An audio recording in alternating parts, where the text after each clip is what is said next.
I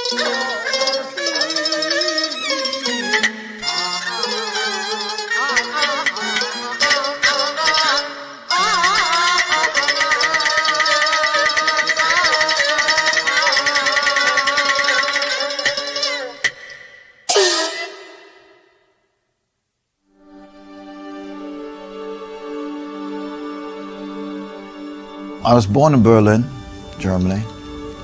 My father and mother had a business in Germany, a fur business. And I have a brother who's a year younger. We lived very comfortable, had a nice life in Germany. I remembered a huge, beautiful building with gardens all around and a stream going through it. And I lived there with my grandmother. I went to a Jewish school, private school. Had a nice girlfriend there, Anna Marie, whom I was very friendly with, and we spent a lot of time together. My sister went to another school. She was older. I had my dolls. My mother made clothes for my dolls. My father was a peddler in Germany, which meant basically in Germany he would go to a place and he'd buy textiles cut in like 3-yard length, and then he'd go into villages and sell them door to door. And usually when my father would return, if it was a successful trip, he brought back toys from the various villages and stuff, and that was very exciting. We used to go to the suburbs of Breslau on picnics, and in the winter we went to Czechoslovakia, to a place called Spindlermühl, where my parents went skiing and I went sleigh riding. Jews in Germany felt at home and felt it was their Vaterland, where they could live forever, and they felt at home with German culture.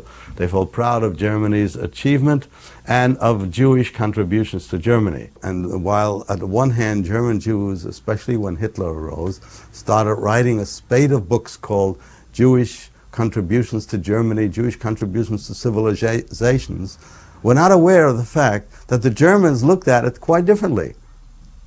Instead of saying, look how much we contributed to law, to journalism, created a whole new genre, to medicine and science, the Germans said, you took over our science, you took over our law, you took over the newspapers.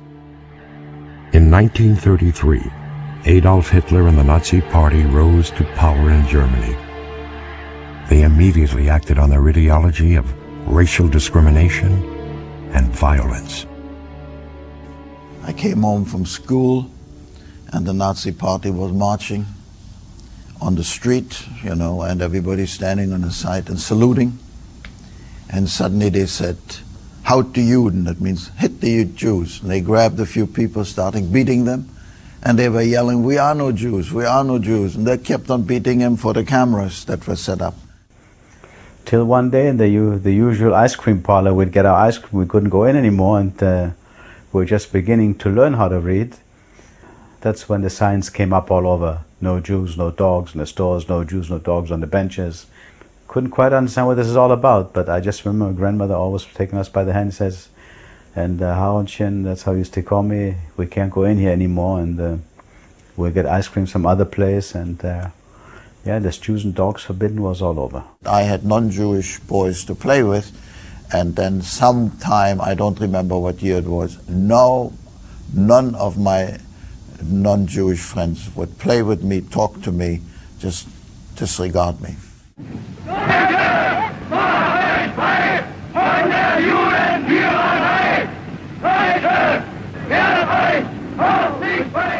My next memory actually was of our doorbell ringing at midnight.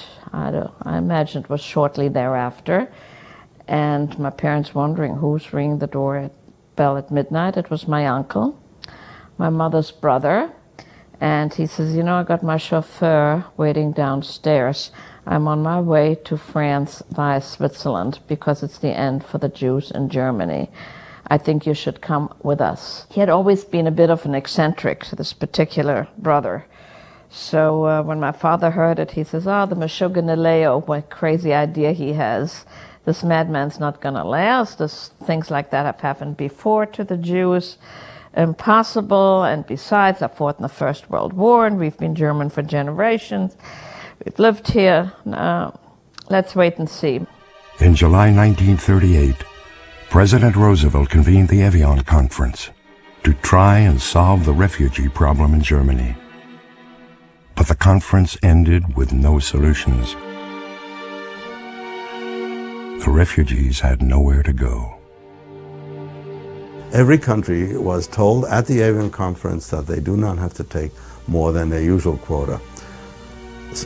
Britain won out in that Palestine was not mentioned as a haven. Goebbels writes in his diary, they are shedding crocodile tears. They want us to do their job for them, and they really don't want the Jews as much as we don't. So the Evian Conference showed Hitler that the world didn't give a damn. In 1938, a young Jewish man, enraged at the treatment of his parents by the Nazis, shot and killed a German diplomat in Paris. The Nazis used the incident as a pretext to orchestrate violent riots against Jews. Thousands of shops were looted and destroyed, and virtually all synagogues in Germany were burned. 91 Jews died, hundreds wounded. The police were told not to interfere. This night was called Kristallnacht, the night of the shattered glass. When the 9th of November came along and the Nazis wanted to get into our house, the Hausmeister, who was a big communist before 1933, after 1933, of course, he became a big Nazi. He was standing in front of the building and in his uniform and saying, "There are no Jews in this building, keep on going." And that saved us at that time. My father put on the radio, and of course all he heard was martial music. He went out, he wasn't sure, he didn't like to see what was happening, and he decided to go into hiding. When we got out the next few days, I saw the glass and the burning synagogues and all that. We walked over to my grandmother's house to see if they were all right. And I remember that glass, on the crunching glass under my feet. And even now, more than 60 years later, I can still remember it. And the day after Kristallnacht, my parents and I walked out of our house. And the grocery store near us was owned by a Jewish family. And the windows were shattered and had dirty Jew on it. And then we walked to the synagogue which we attended. And as we walked by, we saw in the courtyard of the synagogue there was a mound of ashes. It was clear that these were prayer books. And sticking out of the center of the mound were the scrolls of the Torah. And I remember being terrified by that because I had just learned that if the Torah was dropped in the synagogue, even by accident, the whole congregation would have to fast for 40 days. And here I saw the Torahs being burned, and I know internally I said to myself, there's no safety for us anywhere. All of a sudden, almost all Germans sought a way out. Where can we go? Where can we find a haven? Where can we get out? Of course, the lines on all the embassies and consulates were blocks long with the attempts to find a haven. The American consulate closed their doors and no visas were ever given out again. You couldn't get into America, you couldn't get to England, you couldn't get to any of these places because we had no passports, we had no visas. The quota numbers were very small. Some non-Jewish people that lived in our house, one of the men was a very high officer in the German Air Force who warned my father not to stay in Europe. He says, we are going to conquer all of Europe. And my father fortunately felt the same way, and he was a peddler and arranged with 11 other people to pay someone to get him across the border to Belgium. They did make it across the border. They were picked up by the Belgian authorities, who turned them back to the Gestapo, who turned them over to Dachau. One of the ways in which the Austrian Jews were encouraged to leave was to arrest the men and incarcerate them in concentration camps, and then saying, all right, the only way you are going to get your men back to these women who were left behind, the families that were left behind, the only way you can get them is if you leave within a month, 24 hours, 2 weeks, 2 months, or whatever, they decided? My father decided to come out of hiding. It seems the Christian landlord told him, don't. He went to the friend's house to pick me up, and so happened the Gestapo was in the same house. He got picked up, and he was sent to the Buchenwald concentration camp. I was picked up on the street, taken with all other Jews to Sachsenhausen. I was standing there, and the command came out, anybody below 14 and over 80 step forward. So I was 13. I stepped forward. They put us on a truck and they sent us back home. I spent one day. So all of a sudden they developed, first in Vienna, a haven that nobody dreamed of before. There's a place you can go to without a visa, without papers. It was extraordinary. How could there be such a thing? It was hard to imagine. Where are you going? 8,000 miles away.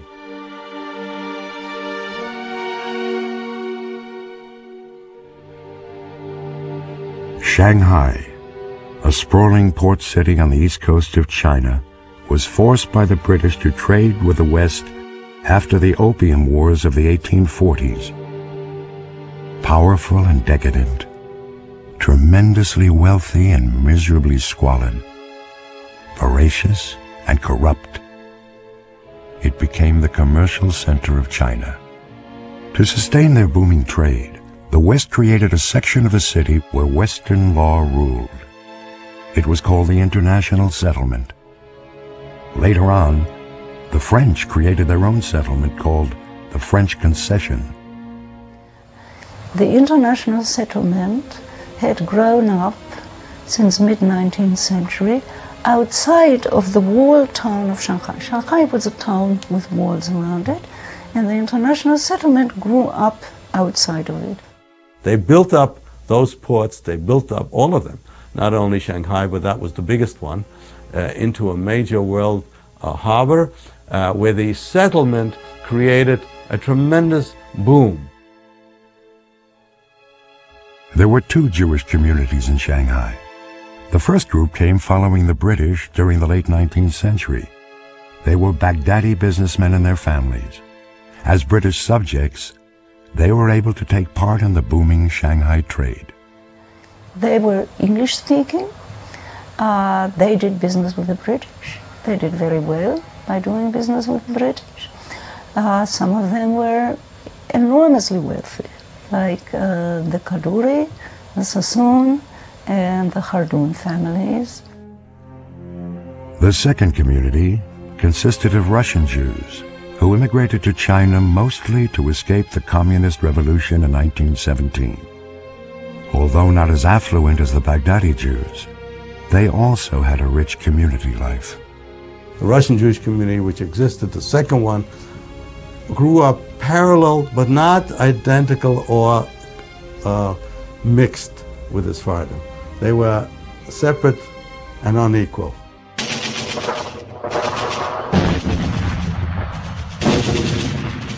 In 1937, they began the war to attack the Chinese garrisons in the outskirts of China, and which from that time began the Sino-Japanese War. In the Sino-Japanese War of 1937, the Japanese conquered large parts of China, including Shanghai. As it turned out, that was the only avenue of escape, Shanghai without papers. All you needed really was a passage on a ship. And what is not widely known, in 1938, before the beginning of the war, you could get out of Dachau if you could leave the country. And of course, if you could have left the country, you wouldn't have gotten smuggled into Belgium. So he was in Dachau for about 20 days. And during that time, my mother found out that you could go to the Japanese-occupied portion of Shanghai without a visa. One did not need a visa to come to Shanghai, but that is wrong, because visas were indeed required in order to purchase a ship ticket. Passport control, however, after July 1937, was no longer in Chinese hands. As a matter of fact, nobody controlled passports, because the foreign powers did not want to control passports, because then the Japanese would have said, we want to control passports, and the foreign powers did not want the Japanese to control passports of foreigners, and therefore nobody controlled passports. She decided to buy steamship tickets for Shanghai. How did she have the money? Wasn't that easy either. We had money, but the bank accounts were frozen. However, we were allowed to draw household expenses from our own monies. So my mother inflated as much as she was able to what she needed and was very frugal on spending it. But she did go and get the steamship tickets for leaving on the Hakusaki Maru, a Japanese steamer, the following February from Naples, Italy. My father was always very careful with money. He had money put aside, and most of that went for bribing the NYK line people to give us tickets, because if we hadn't gotten out by the middle of May, I wouldn't be sitting here today. I remember my grandfather, it's also one of those things that sits in your ear, you hear it. He used to say to a Fufshin, he called a Fufshin, wo nimmst du das Kind? Where are you taking the kid to? To the Chinesen, not Chinesen, to the Chinesen, and I forget it. And Fufi said, yeah, I'm taking my boy, I'm getting out. On my mother's birthday, which was December 5th, 6 o'clock in the morning, the bell rang. And at that time, if you heard a bell ring at any hour, but particularly at an ungodly hour, you might say, it did not sound too good. And I remember all of us huddling in the little hallway as my mother opened the door, and there was my father. He had come home from Buchenwald. With much trepidation, she told my father, we're not waiting for a United States visa. I got tickets to go to Shanghai. And she expected him to make a big fuss, and all he said was, in today's vernacular, if we had left yesterday, it wouldn't be soon enough. We left Germany in 1939 in May, and we said goodbye to my grandparents, and I know it was chaos. My mother was screaming, my aunt was screaming. They were very volatile, and it was terrible, awful. And you know, the Germans never came out to say goodbye. They watched from behind the curtains. We could see them, and they didn't come out. They knew my mother since she was a little girl. They didn't come out, they didn't say anything. They were really terrified, and also probably glad to see us leave, you know. Oh, at the train station, there was a whole family there. This was yes, I see it like you're sitting in front of me. I see it like you're sitting in front of me. An der Anhalt der Bahnhof in Berlin, everybody, Bruno, Omisosha, Ada, Mietik, the cousins, Judith, Margot, all names today are, it's a long time ago, but a lot of people. And they're all gone. So I had to say goodbye to Anna Marie, my girlfriend, and all of that. But you know, I give talks in schools, and I talk about Anna Marie, especially to the age group, that, you know, the 9-year-olds, the 10-year-olds. And I always talk about Anna Marie, and I always say, well, if you ever hear about anyone called Anna Marie Warenberg, you know, let me know. And I get letters from them. And one little girl wrote a letter back, and she said, don't worry if you don't find Anna Marie. When you go to heaven, you'll find her there.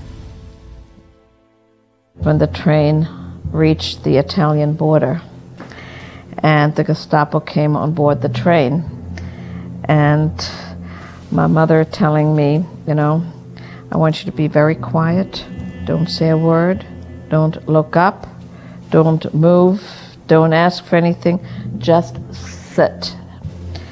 And it's funny how kids sometimes know that it's really serious business. I was 8 years old, and I did just that. So I remember the Gestapo coming aboard the train to check papers, but I didn't see faces because I was looking down. My mother told me not to look up, and all I saw was black boots marching back and forth, and them saying Papiere, you know, papers, and the passports, and whatever else was needed, the permission.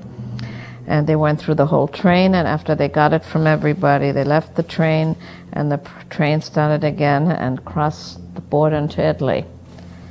And everybody cheering and clapping, and somehow they had champagne corks popping. We were out of Germany. Shanghai became a real option for those Jews who had no place to go. And they scrambled to buy all the luxury ship tickets to go to Shanghai because that was the only way you can go at that point. Got on the ship, that was a Kashima Maru, and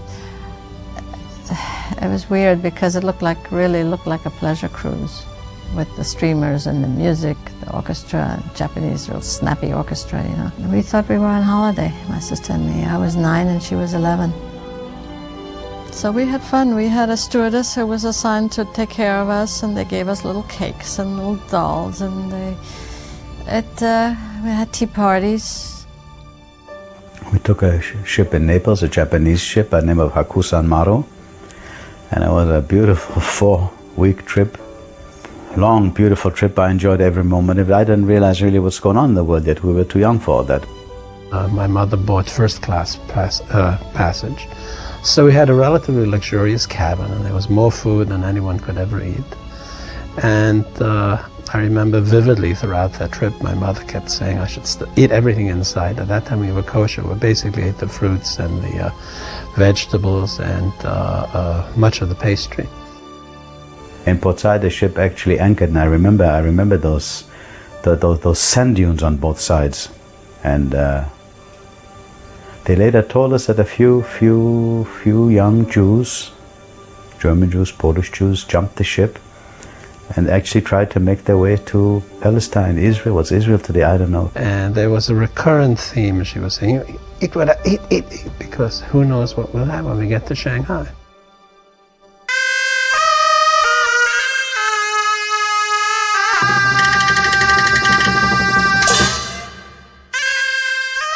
Got off the ship in Shanghai. If I remember correctly, that was a shock of a lifetime. It was completely different from anything you could imagine. Absolutely different. Nothing could prepare you for what we saw there. I actually remember feeling very, very afraid. I didn't know where I was. There was a whole different world overnight, from white to black or from black to white. In 1937, what was conquered was not the international settlement, not the French concession, but the Chinese portion of the town. Japanese did not want to establish a concession of their own, but they took a piece of the international settlement, and that, they said, is under our military control, and that is Hongkou. Hongkou, or Hongqiu as some called it, was one of the poorest sections of Shanghai. Badly battered in the war with the Japanese, it was home to poor Chinese, occupying Japanese, and many Jewish refugees who had little means to support themselves. Because we landed in Hongqiu, which is the place where all the ships landed, particularly the refugee ships. It was very dirty, it was terribly hot and very humid. The heat is terrible there. And crowded and smelly, and thousands of people running around, Chinese, beggars, and with open sores, and it was just awful. Shanghai was not prepared for this kind of an influx, for these waves and waves, shiploads, shipload after shipload. Somebody had rented us, one of my father's friends who had gone there before us, had rented us a room in one of the little lanes that they have in Hongqiu, and the room was fairly clean, but it was just one small room for our family, another small one for my uncle and my aunt, and no kitchen facilities, very poor bathroom situation, no what they called WCs over there, water closet, nothing, no flush toilets, buckets. The first home was also on Wayside Road, further down on Wayside Road, in a lane, in an alley. All Shanghai was alleys and lanes. Cars don't go through there. Bicycles, with a wagon you can pull through there. Very narrow, very, very crowded, very tight. Not too much air, not too much light. And that's how people lived in those days. So a major problem arose already in December, at the very beginning, how to support these people, how to house these people, how to feed these people. There were already hundreds upon hundreds. The Jewish Baghdadi family stepped in to help. They established soup kitchens and temporary shelters called homes, or Heimat, in German. We were picked up by the Jewish committee on trucks, and they took us to a camp, which was a converted school, the Kinschau camp. And the camp was normal. We had a little breakfast, little lunch, and no dinner, and we had to fend for ourselves, but we had a little money. The first one to create what you call an international committee was the IC, or IC was the Coma Committee, which was subsidized by Sassoon. Victor Sassoon said that it was the cheapest place in the world to support a refugee. For 5 American cents, you could support a refugee. But as more refugees were arriving daily, more help was needed. The JDC, the Joint Distribution Committee, took action. It was an overseeing organization of Jewish American communities uniting their philanthropic efforts. The JDC was the main source of hope and help for the refugees. It financed the temporary shelters, the soup kitchens, and the makeshift hospital. Later, Laura Margolis, an American professional social worker, became the JDC's head official in Shanghai. Under her effective management, the JDC was able to sustain close to 10,000 refugees who had no means to support themselves. But one day, one morning, the phone rang. And the boss at that time was Moses Levitt. And he said, "Laura, how you doing?" Although, how you doing was not an expression in those years. But he said, "How are you?" I said, "Fine." "Busy?" "Yeah, we're very busy here." Well, so he said, "How would you like to go to China?" I have to laugh when I think of it. I said, "China? Where in China?" "Shanghai." I said, "Oh yeah, sure, I'd like to go." I had no idea what he was talking about. She came in May 1941. She was a professional social worker who had worked in Cuba before that. And I found a news clipping in the Joint Archives, describing Laura Margolis from Cuba was coming to straighten out the mess in Shanghai, because you had the local relief organizations by volunteers.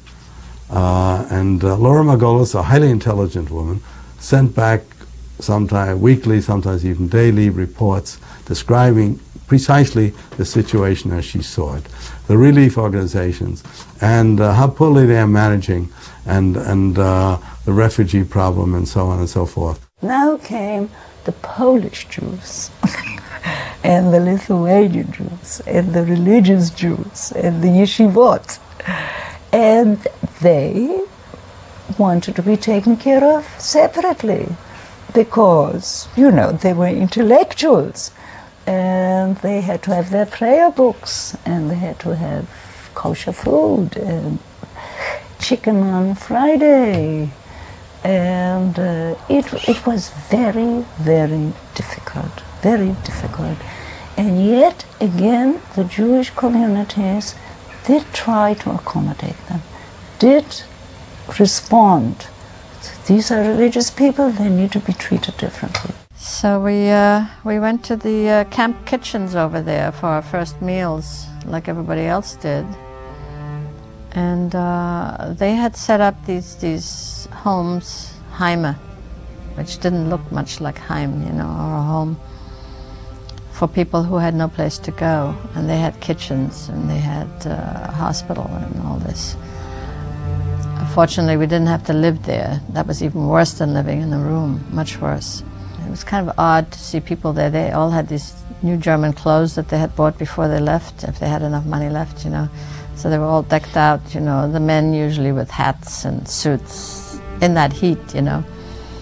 And the women with nice suits and heels and all that, with a tin plate in their hand, waiting for food from the communal kitchen. The summers would get so hot that today you use a heat index or humidity index. Under those conditions, the temperature could go up as much, measured that way, 140 in the shade. The sanitary conditions were about the worst in the world that you can think of. Every disease, and known or unknown to man, was rampant in epidemic proportions. Non-flushable toilet. A Chinese woman would come every morning and pick that huge thing, that huge pot up, take it down the stairs and dump it into a wagon in the street. So the street usually smells not like Chanel No. 5. You could not drink the water. In Shanghai at the time, you could not drink. You drank water guaranteed to get sick, the older generation. But you know, when you were young, you do things. You know, I remember distinctly the first time I drank the water from the tap. You had to boil the water. Eventually, we were able, most of the younger people, to drink the water from the tap. There was a way to do the rice that I remembered, and I usually tell that to people, you know, how my mother used to put it out on the windowsill. We had these wide windowsills, and if you left it sitting there for 4 or 5 minutes, the bugs would come crawling out. And my sister and I would count who had the most. In summertime, the river would overflow on a regular basis.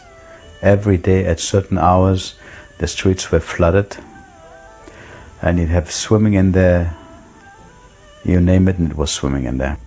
Most of the refugees came almost penniless to Shanghai. The German government had confiscated most of their assets. Many sold whatever saleable items they had, clothes and furniture, which they brought from Europe in large crates called lifts. The refugees now scrambled to find jobs in Shanghai to sustain themselves, although they did not know for how long. My father had studied to be a typewriter mechanic before leaving Germany, and also with the proceeds of what my mother sold, we established a typewriter business in the British Foreign Settlement, hiring a Chinese mechanic. My mother stayed home. She and my aunt knitted. They opened up the old sweaters and the old shawls and knitted for sale to make a little money. My father and my uncle went to look for jobs in the city of Shanghai with Chinese companies. And my father got a job with a chemical company, and knowing absolutely nothing, not a shred of knowledge about chemicals, but he learned. He used to study every night.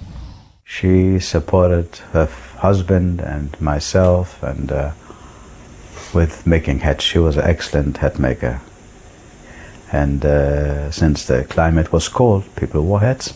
So their hope was always create a temporary refuge so they can get to America or elsewhere in the Western Hemisphere, Canada, South America. Nobody expected Shanghai to be a refuge even for 10 years. It was unintended to be more than anything temporary. As bad as we were off in Shanghai, we were still better off than most of the Chinese around us. Chinese were very poor, very hardworking, and were under direct oppression of the Japanese. The poorer Chinese people lived at even a poorer life than the Jewish refugees, you see. The relief organization helped the refugees, the Jewish refugees, according to their standard. Now the Chinese had this coexistence with the refugees, sort of benign tolerance. They had their own problems, and they kind of accepted us in their midst there. I never once saw a sign of anti-Semitism or disgust or criticism. I never saw it at all. The lot of the Chinese people was a very hard one to watch. beginning with the coolies, these poor guys who were carrying all day long, and then the rickshaws, a human being lugging a little wagon with two wheels, some rich people, and running with them through the streets for hours and days on that. That's with the veins popping out of their legs. It's inhuman. What happened in the winter time is there was no heating, and some just froze to death. And then you'd see in the streets in the morning little packages wrapped up where the children passed away, and they wrapped them up in little straw mattress, and when the garbage truck came, they just picked them up. Children play with other children, it doesn't matter whether. My sister writes in her diary, I gave the little girl next door, a Chinese girl, a piece of white bread. Big deal, And that's the way this worked. And her father gave me a pencil, So that's how these things evolved, They didn't make lifelong friendships out of this, but they coexisted quite well. So there was never, we were lucky with that. I mean, after all, we were sitting on their territory, 20,000 of us pushing 20,000 of them out because they were already there and overflowing, living really in poverty, many of them, because that was the poor section of town, The Chinese, on the one hand, the white and the Chinese were simply two different worlds. Very few understood Chinese or spoke Chinese. What refugees had a lot to do with Chinese was in pidgin English. They bought from them, they bought the cheapest, the last bit of vegetables and thorns left in the stands when nobody else would buy, when they couldn't afford anything else. Sometimes the Chinese were very good to the refugees. They gave them credit, or they let them buy on credit. There was this very sweet Chinese man who came with his bamboo stick with two little baskets hanging on each side, and became a real friendship with my mother. And he used to come by, not often, about every day, but very often, good few times a week. Then he'd be downstairs in the street. We lived on the second floor, and he used to call from the that's Oofy, Oofy, and then my mother would went down. Oh, you had some vegetables, or I don't know, old fish, and some chicken. Well, he always had something that she bought from him. Yeah, Oofy. She was his best customer. In Shanghai, there was a Russian newspaper for the Russian community. And in this paper there was a Yiddish page. And in that Yiddish page, they recorded their reaction to Shanghai. It is the most beautiful, heartwarming poetry that I've read. I mean, it is just, it's not self-pitying. Some of the poems are sort of reaching out to the Chinese population, like, oh my God, this is terrible what is happening to you. And this kind of sympathetic response. So it comes straight from the heart. Instead of saying, oi, poor me, Gewalt, who did this to me? They're saying, oh no, you poor Chinese. The utmost influence the Jews exerted on the Shanghai's Chinese society was on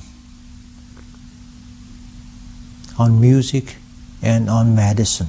Chinese themselves, many of them felt also sympathy for the Jews as they're both being oppressed by the Japanese. The Chinese worse. When the Chinese crossed the bridge, they had to bow down, and the Japanese sometimes stick them with a burning cigarette or jab them, but the Chinese got the better part of it. They turned around and smiled, and that killed the Japanese.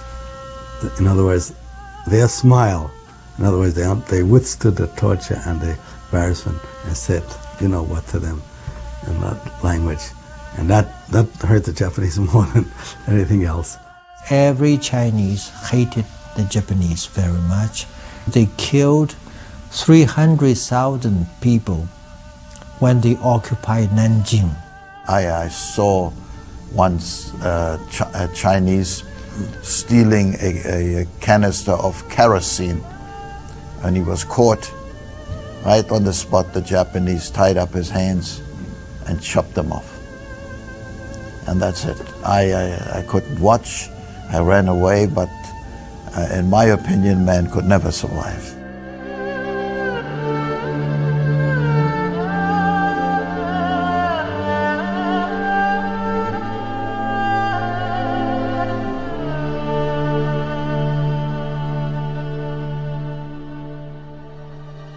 Although passport control was not in anyone's hands after 1937, the Japanese controlled the Shanghai harbor. In spite of their alliance with Germany, they let the Jewish refugees into Shanghai. It is quite clear that they do not wish to antagonize American Jews. They do not wish to antagonize world Jewry, because this stereotype of the Jew, which is still alive today in Japan, was very much alive then. Jews are rich, Jews have power, Jews control governments. Jews are compared to a blowfish or fugu. If you utilize the skilled chef can know how to cut the little poisonous sac out of the fish, it's a delicacy. If not, it's a poisonous thing. If we have such a great power like the Jews, we have to know how to utilize them on behalf of Japan. Japanese had to be very careful about being prejudiced against Jews because they had complained about German prejudice against Asians. So it was the Japanese, Hitler's Axis partner, that determined, based on their concept of what the Jew was in the world, on their control of the West, and Western Jews being synonymous in their ideas, they thought if we are good to the Jews in East Asia, they will be good to us. Meanwhile, war was raging in Europe. In September 1939, Germany invaded Poland. In 1940, Denmark, then the Netherlands, Belgium, then France. It seemed like Hitler was unstoppable. The beginning looked like total devastation. We don't have a chance. The Germans were running across Europe and the Japanese were storming all across Asia. So till things started turning around, we didn't really know. It looked kind of hopeless. We got once a postcard from my grandfather. We tried in Shanghai to get some of my mother's family out, or my father's, but it was too late. You had to go via Siberia, and as I said to you, the war was on already, and you could not come anymore. My other uncle, though, the one, Leo, who had gone to Paris, when he saw that it wasn't that great in France, he wrote my mother that he'd like to come to Shanghai. My mother immediately got things moving. She went to, it was called the European part of Hayat was called Hicem, H-I-C-E-M. She went to the Hicem in Shanghai and sent papers. At that particular time, you needed, well, it wasn't really sponsors, but you needed somebody to write a letter to say you wanted somebody to come. It was very easy. It was a semi-official kind of thing. There was no problem. And we did the same thing. The Hicem took care of it. And we got another letter from my uncle that he was now interned at Setfong. Please get me out as quickly as we can. And my mother couldn't understand why didn't he get the papers. And she went to the Hicem and he assured her the papers were sent. Well, nothing happened, and finally my mother got very upset and she went back to the Hicem and she says, you know, it doesn't take that long for papers to get to Europe. Something must have happened. And man said, no, we sent them. I says, I want the receipt, because you said you sent them registered mail. I want the receipt that you sent them. And they weren't very nice to her, but she wouldn't leave the office. And finally he took out his file, and the way she said, his face blanched. And she said, what's the matter? She says, the papers were never sent.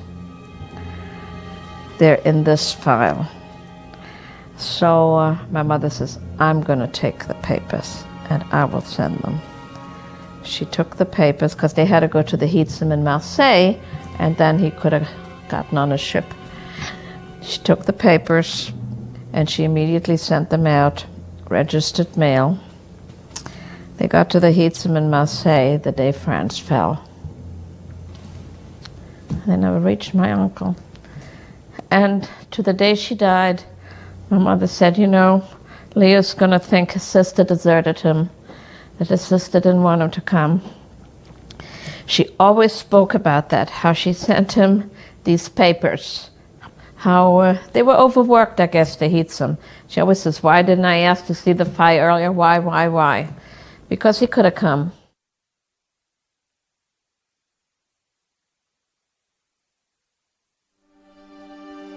There were various schools available in Shanghai, including French and British schools. There was also the Kadoorie School in Hangzhou. It was built and financed by the Kadoorie and Sassoon families for the refugees and was staffed by refugee teachers.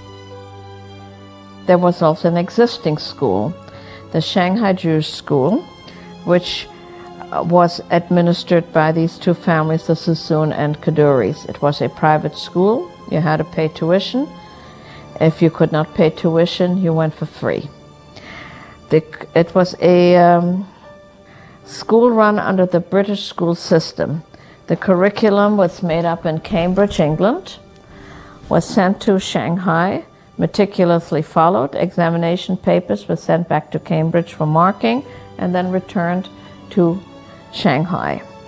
There were kosher lunches, and there was a big, beautiful Sephardic synagogue, still in existence today, on the grounds of the Shanghai Jewish School. I had a very, very lovely English lady in our Shanghai Jewish School, Mrs. Beresford, who would take every weekend from her class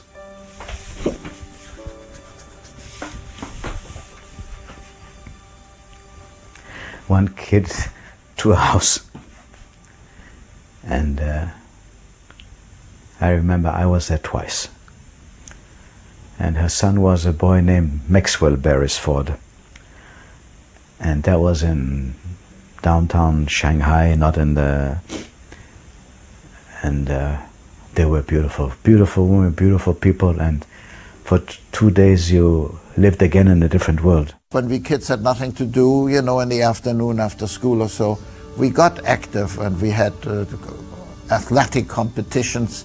We had a soccer league where we played soccer every weekend, and there also was a small boxing club because there were some Jews from Germany that were, some of them were champion of Germany, and they had little time on their hand and they started to teach us to be boxers, and we had a very good boxing league.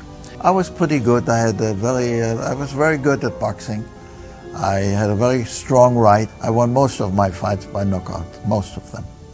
Now, as a man of 72 years old, it doesn't look the same and it doesn't feel the same, but I was very strong and I was very good.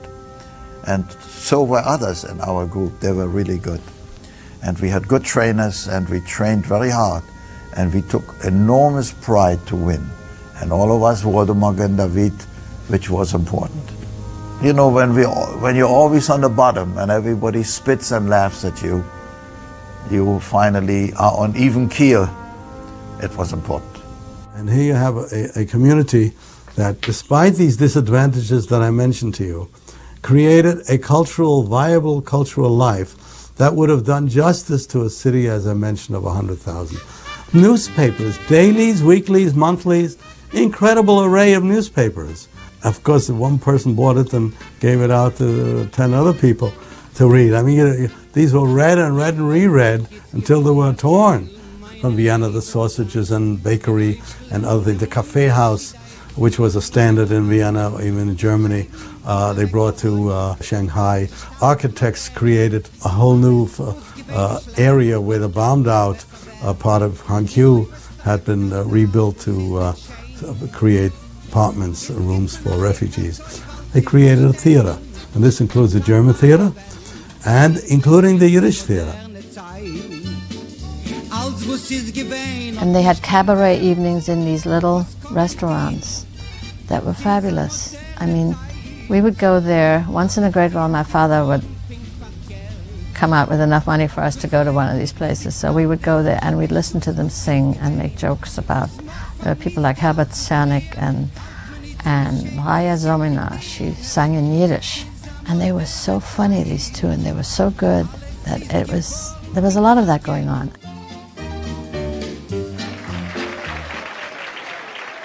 You have this attempt to bring some kind of cultural life. It's not only the cafe houses, it's not only recreating Little Vienna or Little Berlin, as some people have written. It is much more. Several newspapers, Die Gelbe Post, Shanghai Chronicle, and many more that stopped and started. Even books, poetry. People were writing wonderful poetry in German, not only in Yiddish. It is that kind of thing which I think is moving, that among the squalor, the poverty, the hunger, and this feeling of, what's going to be with us? Where will all this end, and will it ever end? There still is the human spirit reasserting itself. The Jewish refugees built a completely, almost self-sufficient, beautiful society. There's sports club, there's soccer clubs, there are recreation clubs, there are boxers. It's an amazing story. My father had come out of Buchenwald, where his war wound had acted up and had not been treated. And he got sick. Then he got well, then he got sick. He got checkups. They didn't know what it was. They pulled his teeth. They thought it was that. He kept getting fevers, and it was called Shanghai fever. But he functioned. He ran the business with a Chinese mechanic. My mother went knocking on doors, getting customers.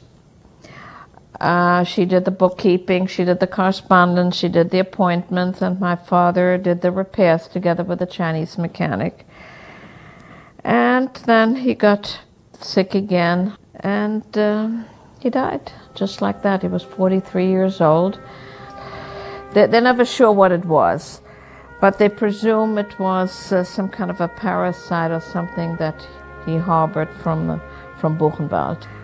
When he fought in the First World War, he was at Verdun, Battle of Verdun in France, which was a very big, important battle. I think it was in 1916, so he was born 1897, so he was about 19 years old. He was a kid, really. And as he was standing with his gun, he sees a young French soldier, on the other side of him, opposite him. And that's the enemy. So naturally you shoot your enemy or he's going to shoot you. So as my father tells the story, so he sees this French soldier and he raises his gun to shoot him, and at the same moment that he's shooting the soldier shoots him. And as my father fell, he had a stomach wound lying there, he heard the young French soldier say, Shema Yisrael. That always affected him. He killed a Jew. All of a sudden, he wasn't a German soldier killing a French soldier, it was a Jew killing a Jew. And it affected him all his life, because it must have affected him, because he always told that story, and then, my mother repeated it. Although the situation in Shanghai was bad, it was far better than Europe, where war was still raging.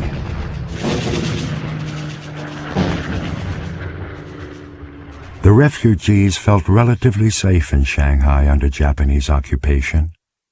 That was about to change.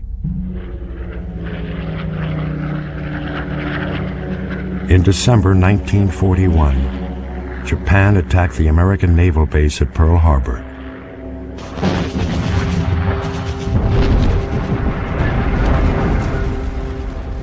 The United States entered the war.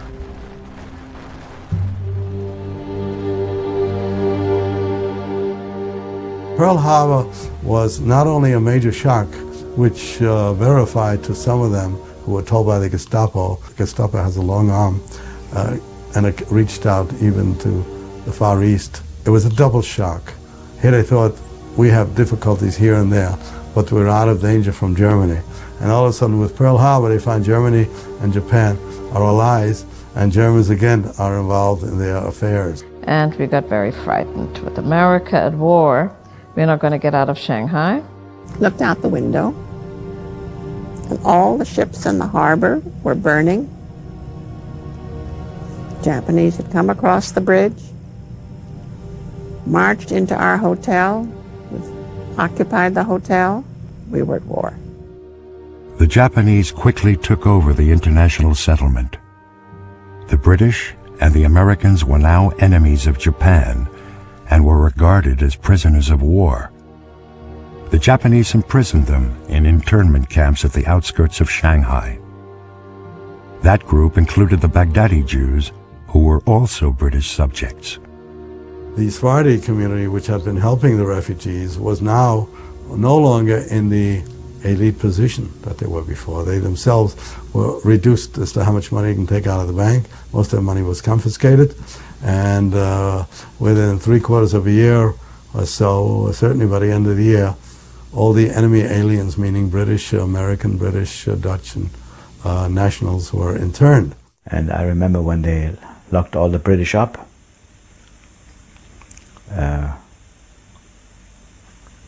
a few of our guys, and I was with them, we knew where the camp was. Long way to walk, the way I remember today, long way to walk.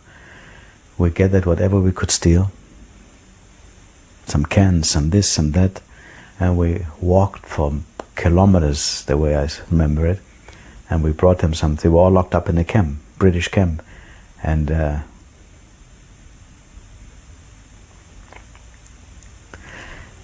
we paid back. With America at war with Japan, all lines of communication between Shanghai and the U.S. were suddenly cut. Laura Margolis was cut off without money coming from America to support the soup kitchens, the local shelters, and the makeshift hospital. Foreseeing such a problem, she had already obtained permission from the JDC to borrow money from local businessmen, who were confident that they would be repaid by the JDC at the end of the war, as indeed they were. But without the Japanese approving the operation, everything could fall apart, leaving thousands of refugees with no means to support themselves. So I phoned up to Captain Inotsuka. He remembered me because we had been to social affairs together and received me very nicely. Made the tea ceremony, very nice, very cordial. And then we got to the nitty-gritty of what I came for. It's true that I'm an enemy alien. I don't know what's going to happen with me next. But for the foreseeable future, apparently I'm free. I would be able to take over the whole operation in Shanghai and keep feeding the people if he would give me permission to raise the money. I said, look, I said, you, as an occupying power, cannot afford to have hungry people riot. You're responsible for them. On the other hand, I can help you, so they won't riot, if you'll give me an okay to raise the money. And he did. The war years were very difficult years in the sense that there wasn't enough food, and people, everybody had dysentery. I mean, having diarrhea was just usual.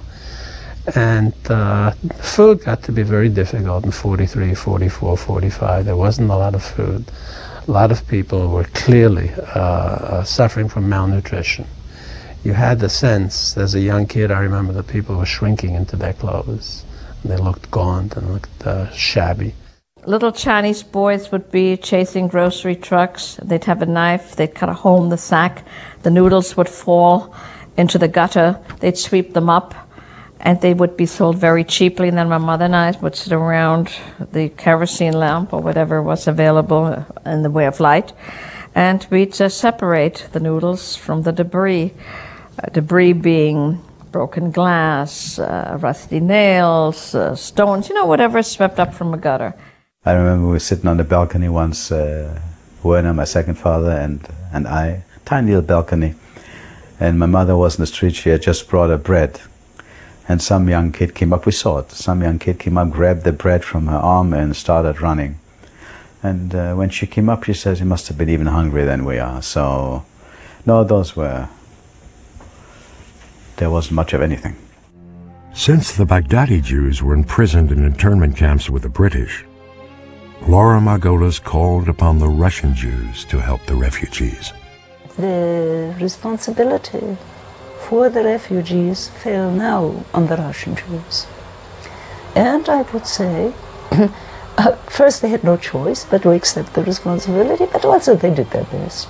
They cannot be faulted. After that, they simply had to do whatever was possible. So my parents and quite a few other people had their kids go to a Catholic school, St. Francis Xavier's College, SFX, which was an all-boys school, discipline extremely strict, and where if anything I learned at all, that's where I learned it. All brothers. It was a Catholic school, all with the large, long black gowns, and religious Catholics from all over the world, Brother Leo, Brother Ladislaus from Hungary, and there was one big, red-haired, gingy Brother John. And I'll never forget, every morning when we walked into school, Brother John would give us a little insight into what the political situation was.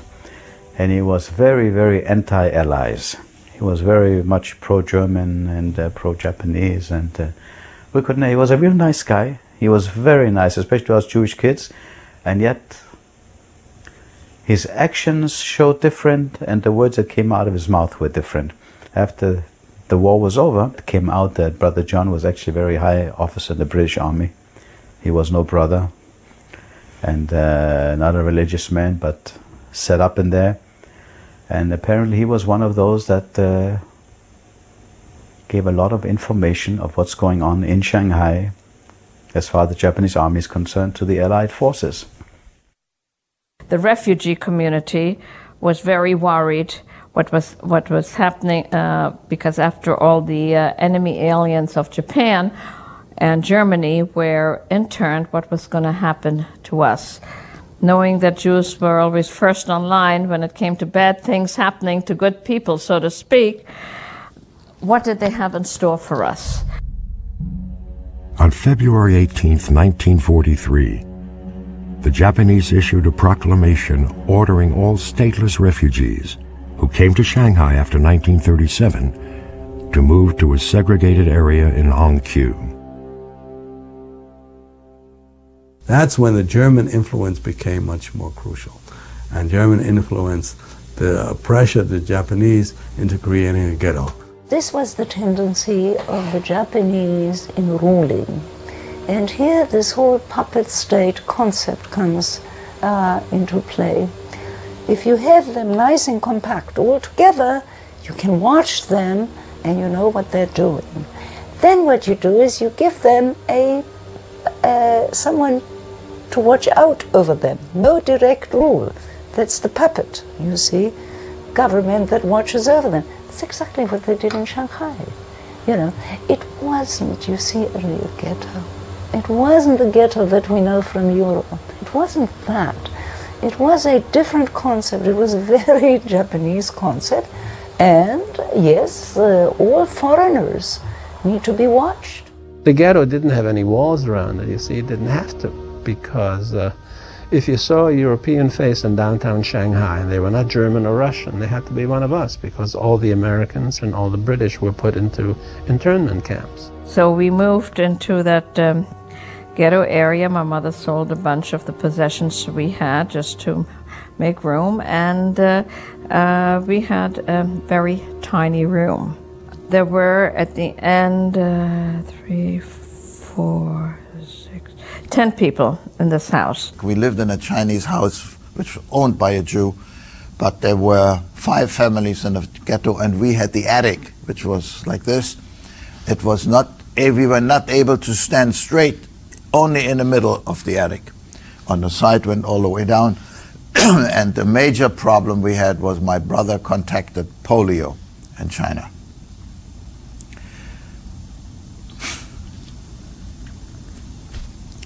Which was a disaster.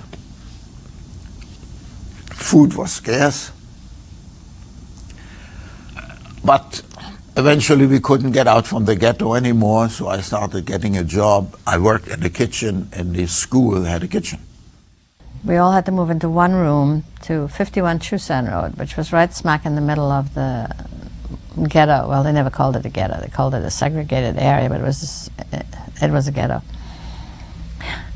And I went back there too, and took a look. Yes, yes. Yes. We lived upstairs, you know? Yeah. Take care. Yeah. Take care.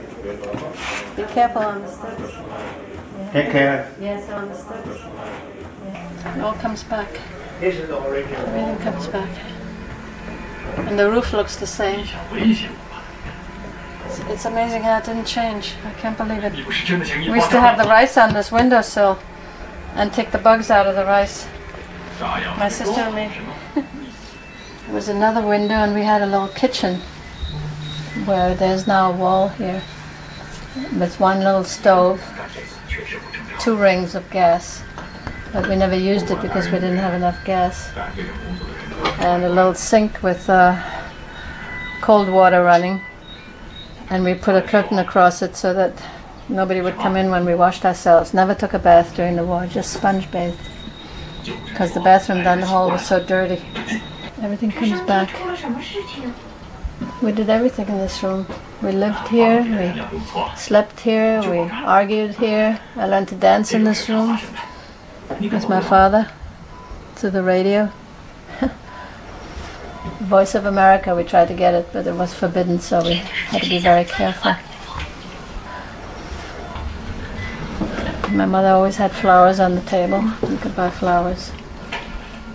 And all the time we were wondering what happened in Germany, and we didn't know what was going on all during the war. It's just amazing how it all comes back. To exit the ghetto for jobs or school, the refugees had to get special passes. The Japanese authorities were represented by 2 officials, Akura and Goya. Either Goya, as they called him, Meshuggah Goya, or Paranoid Goya, who had, he was a really schizophrenic in many ways. I'm giving you not a professional evaluation. He could be very good to the children. He'd give out candies to children. He loved to play music. He was a lousy musician, and he forced the refugees always to play with him. And he liked to be called King of the Jews. And he was a short, ugly fellow, would stand on the desk and yell at some Jews. And there was one Jew who really caught his psychology, a brilliant idea. He saw that kind of person he was. He had a silk hat, a top hat. He put on a silk hat. He gambled. And when he saw him, he said, "You're making fun of me?" He wore a silk hat when he went down the line to get a pass. He says, "No, I only wear it when I meet royalty and important people. I wear it." He caught on to that psychology of that person, and he was always put in front of the line. Anytime he came, he got his pass immediately. Mr. Goya was a very short little man, and my stepfather Werner was a very tall man, and I must have been about 6'2", 6'3", and that the little Japanese man didn't like. So he he pulled out his gloves and he slapped my father across the face. He jumped on the table and he slapped him across the face and yelled at him to get out and no pass. And I just remember Werner coming home that day, and he was a shattered, broken man. So now my mother's typewriter business definitely was down the drain altogether, because many refugees now were not just dying of disease, they were dying of starvation because there was so little food around. And what she decided was a ruse. She wrote to one of her customers in the French concession, a French lady, and asked her to send a letter saying that she was still servicing her typewriter. Well, the lady wrote her that letter. Armed with that letter, she made an application for a special pass with Mr. Goya. She stood in front of Goya, and Goya said, "You repair typewriters?" She says, "Yes, I was in business. My husband died here, but it was his business originally, and I still know how to repair them." She got a pass, and armed with that pass, she decided what she was going to do. She had no intention of servicing typewriters. She got a pass to go to the French concession. What she did, what was not legal, she got off the tram before she got into the French concession. And she went to the parts of the city where Westerners did not go, the Chinese parts, and she bought up sundries like sunglasses, nylon stockings, belts, scarves, and stuff like that. She would put them under the toolbox that she carried with her and bring them back into the ghetto area and then give them to the peddlers on consignment in the ghetto. And even though it didn't bring in much money, it brought in just enough to keep us slightly above the starvation level. One night when my parents thought I was asleep, they were talking to one another, and my mother said, that there are only $17 left. I had no idea what $17, it was a fair amount of money, but it was clear that when that was gone, we would be in terrible shape. We had what they called the pao cha. So the Japanese didn't have to do it, and we were happy they didn't have to do it. But everybody was assigned a couple of hours a week where you got an official armband and a stick, and you were standing and controlling that the people don't go out without a pass of the ghetto, and that they came in on time. But as I said to you, I worked for Russians, and there was a Russian club. The Jews that had Soviet passports could live outside the ghetto. They had the radio and everything, and they got movies of the war going on with Germany. And the way to get back into the ghetto after the hour, what I did is, the ghetto did not have a wall around it. It was, this side of the street was the ghetto, the other side was not the ghetto. So I walked on the other side of the street, what was not the ghetto. There was one street where the police station was. And just as I come to the police station, I walked across the street and walked into the police station. So if anybody would have asked, I'm going into the police, but then I went in, I looked around, and said, I think I'm in the wrong place, and I walked out again. So this was maybe 10 o'clock at night. So because anywhere else, wherever I walked, they would have caught me going into the ghetto at 10 o'clock. I was supposed to be home by 6. There was this white Russian boy. But whenever he got me, he was good friends with the Japanese kids there. Whenever he got a hold of me, I got my daily, if I couldn't run fast enough, I got my daily beating, yeah. One time I remember I came home, my mother almost fainted. A black eye and bleeding and no shirt and one shoe missing, and I took a bad beating. From this, George was his name, family name, Borden George, and his gang. There's always 2 or 3 guys that they get you. And I used to go to bed at night. I remember that vividly, and I say, someday, I don't know how, we'll get even. Have to get even. This can't go on. I took a beating maybe 3-4 times a week. If they'd catch you, you'd get it. Butter was very valuable, very expensive. And I recall that my parents, later on there wasn't any butter, but my parents in 43, 44 would buy half a quarter of butter, 2 ounces, and they would make sure that I ate it. And I remember once vividly walking out where my mother was washing the dishes. I noticed that she licked the last bit of butter off the plate. Till we moved into our, can't say a flat, till we moved into a room of a larger flat which was shared by probably 4 or 5 families. 11, 12 people on and all. We had in there one room and bathroom facilities, if you can call it that, shared by probably about 11, 12 people, if I remember correctly. And in that one room, my mother, she made hats, and that's where we lived and slept, and and worked, and I can't explain. I don't think people today will understand what this is all about unless you see it.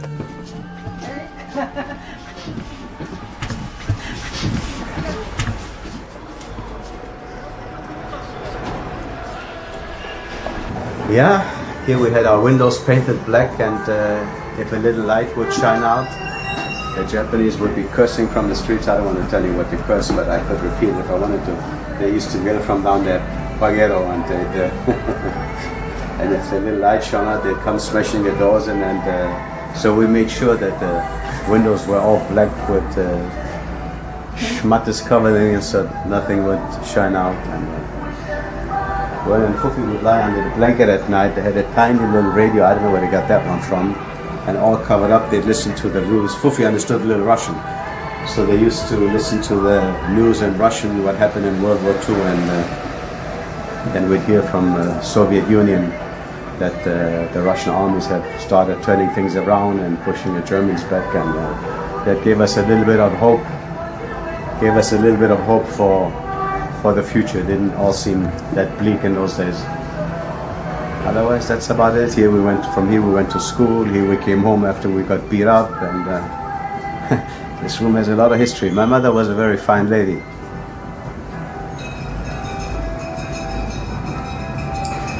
So she made big pots of soup with all sorts of things inside, and then she fed another 3 or 4 people who came for lunch on a steady basis. There was a painter, Kurt Frankenstein.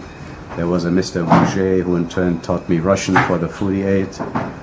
There was another gentleman whose name I forgot right now. We always had three people eating the same soup almost every day for lunch. I remember them. Yeah, my mom was a nice lady. She was a good gal. We had, in the place where we worked, we had a map, and every day we put pins into the advances of the Russian army or and we had the news through the Russian club, and we knew. And in the regular, we had a newspaper in the ghetto in German, and the official news came through. You know, the victorious German army withdrew from Kharkov. We knew they got kicked out of Kharkov. You know. Shanghai, a part of the Japanese Empire, was under attack by American forces, mostly by air. So far, to this point, Shanghai itself had not been bombed. There were strafings, you know, we'd see Japanese and American fighter planes up in the sky. You know, kids have no fear. We'd be up on the roof, and we'd bet with marbles who would shoot down whom, as shrapnel was falling all around us. When I think of it now, how foolish. We could have gotten killed. But nobody ever got hurt by that. I don't know. We must have been immune. And they would push the dining room tables together and put mattresses on top, and we would crawl underneath, and that was supposed to be a shelter. It was July 17th, 1945. My mother was on one of her illegal forays in the city. I was on my way actually to see Sue and Chaya, who were living together. They lived on the exact opposite end of the ghetto from where I lived. It was a very, very hot summer day, and in Shanghai the clouds used to hang just a couple of 100 meters above your head. You would choke. And there was an air raid alarm in the morning, and then it was called off. I think 2 or 3 times, and called off. And I remember I went to a haircut. And I'm walking down the road, and I stopped. There was next to the prison, there's a hospital. And that hospital had become a prison hospital for American and British, I suppose, POWs. And they always had them out on a balcony on a top floor, which was maybe 5th or 6th floor. And we used to stop there and wave to them. Sure, they must have been wondering who we were. They used to wave back and we'd wave to them. Suddenly you thought the world was coming to an end. Absolutely, the word. They afterwards said there was about 100 B-29s over Shanghai, just over the clouds. That's a ear-cracking noise. It is unbearable. And just as I'm starting to continue to walk over there, the dreaded siren went off that the city itself was under attack. No bomb shelter, but a trench. Jumped into a trench, some other people, and within a split second, the bombs were flying. And then the bombs started flying. The bombs, when they go down, they go shh. You hear that whistle. I'll never forget that whistle. Right before the thud. And we were always taught when the bombs start falling, you take an inside post of the building, never stand in the middle. So everybody ran, grabbed some sort of a inside post of a building. And people screaming, and then you heard the sirens of the ambulances. It was over very, very quickly. And then we started running home. 31 refugees died, as well as hundreds of Chinese, in an attack by American forces trying to hit a Japanese radio station in Hongqiu. The Japanese were terrific. They had supplied the ghetto hospital with medications and emergency equipment in the event there would be a disaster. And they had the ambulances.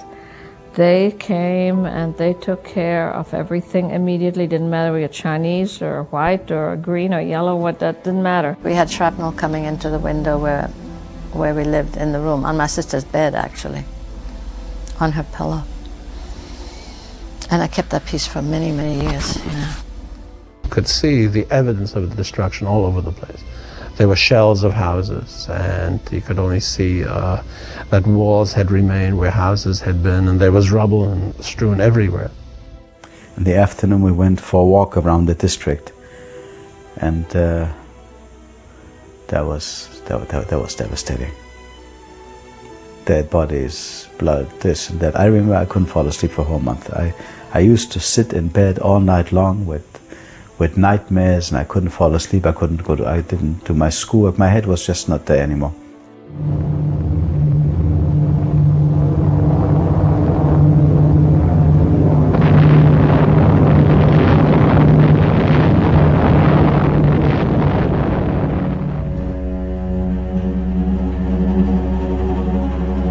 Then we heard, of course, about the first atomic bomb on Hiroshima, then on Nagasaki. The first one, we said, oh my God, they're not going to drop it off in Shanghai. It was a terrible fear for us, because Shanghai, we knew, was a military target. Otherwise, why would there be strafings on the outskirts? After the war was over, it suddenly got very quiet on the street. That was in August, when that part of the war was over. It got very quiet out there, and the Japanese soldiers were gone. We looked out through the blackout curtains, and there was nobody out there. And we waited a while to see, if it was safe. And then we went out, and there was nothing. They were gone from the checkposts around the ghetto, and they were gone.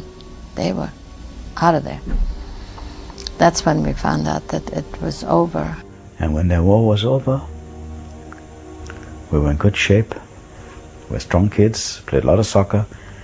I went out to the streets, like everybody was running wild, the Jews, suddenly everything opened up. And I went out, and two buddies came with me. And I went to look for George Bremen. And George Bremen saw me from a block away, and he knew this was the end, and he started running. But I ran like a wild animal, so he couldn't have gotten away from me, no way. And I got a hold of George Bremen, and I was never a violent kid. And if those two guys would not have been with me, I probably lost my mind. I probably would have killed him. I let out 3-4 years of anger, lots of pain. And I hate him with everything I could. And if those two boys went there, I probably would have killed them.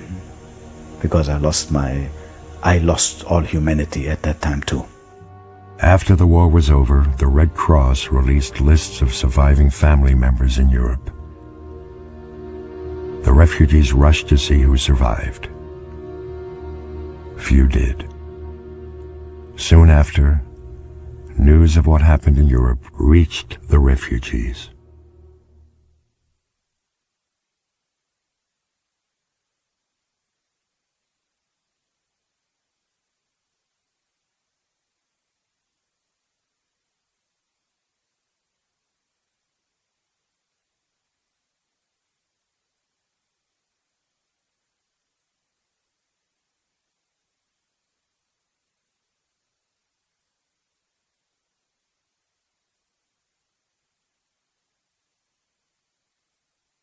I remember we got a few letters from the Warsaw Ghetto, which I have, where my uncle Mietek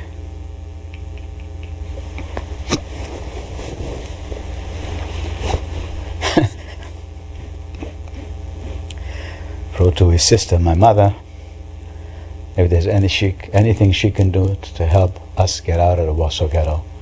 And of course there was nothing to do. And I have some of the letters in Polish, in German, and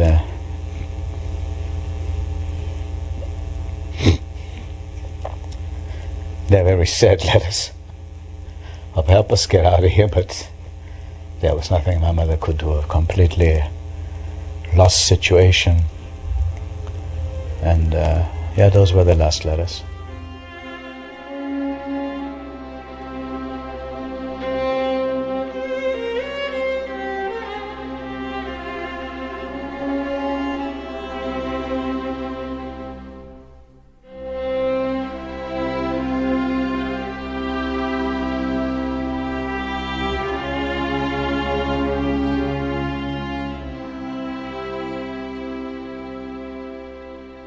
I always admired the people that resisted.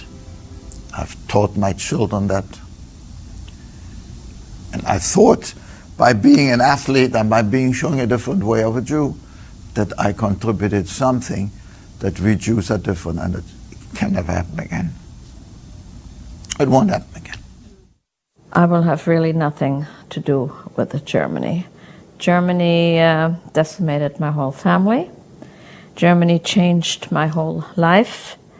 My father, who fought for the country, in my mind, they murdered him.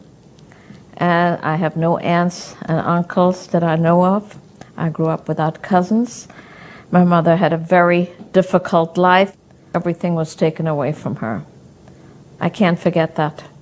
Jewish life continues, which is not guaranteed, unfortunately. And I always say that if my grandchildren don't grow up Jewish, Hitler won the war. And it's a problem.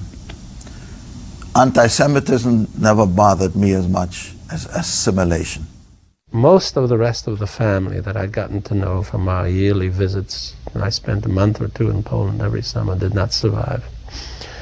And when we heard about the concentration camps, I remember vividly that my only recollection of some of the people who did not survive were things that I was very unhappy about. That was long before I learned about survivor guilt, because there was the feeling of we had survived and they had not.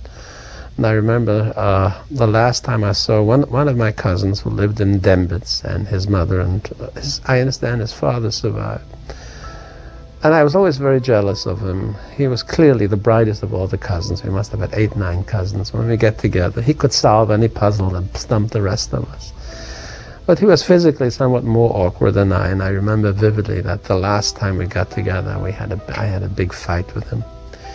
And his eyeglasses were broken. And I remember when I heard after the war that he had not survived. That was the only memory I kept coming back to me. How could I possibly have fought with him the last time I saw him?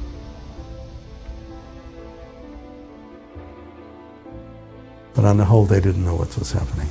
So they focused on their own life and on the misery of life in Shanghai.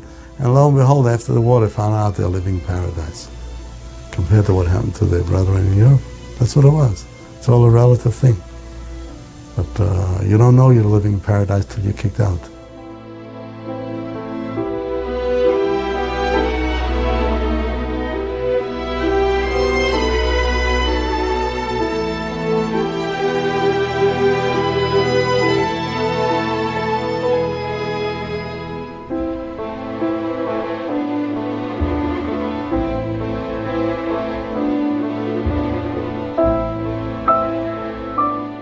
After American liberation, the living conditions in Shanghai improved greatly. In the following years, all the refugees left Shanghai and China and spread around the world. The Israeli government had chartered 3 small Greek ships, and that these three ships sailed up the Yangtze River, the Wangpu, with Israeli flags, which is still a very moving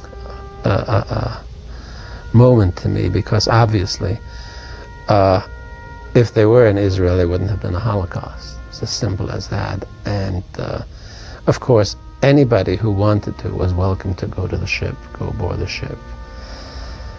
And no one, these are still moving moments for me. No one has ever asked for a visa or for a ship's passage. And of course, if that had been true, we wouldn't have been in Shanghai, and there wouldn't have been 6 million Jews who were killed during the Second World War. And many of the Jews in Shanghai did go to Israel, and others went to most, I guess, came to the United States, some to Australia.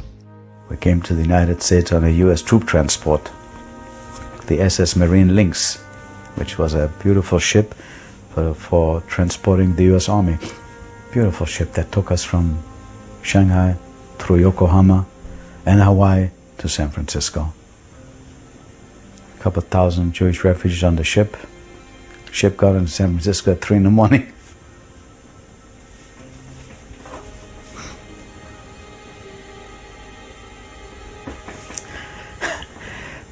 I thought the ocean would probably overflow with all the tears of the refugees when you see San Francisco at 3 in the morning.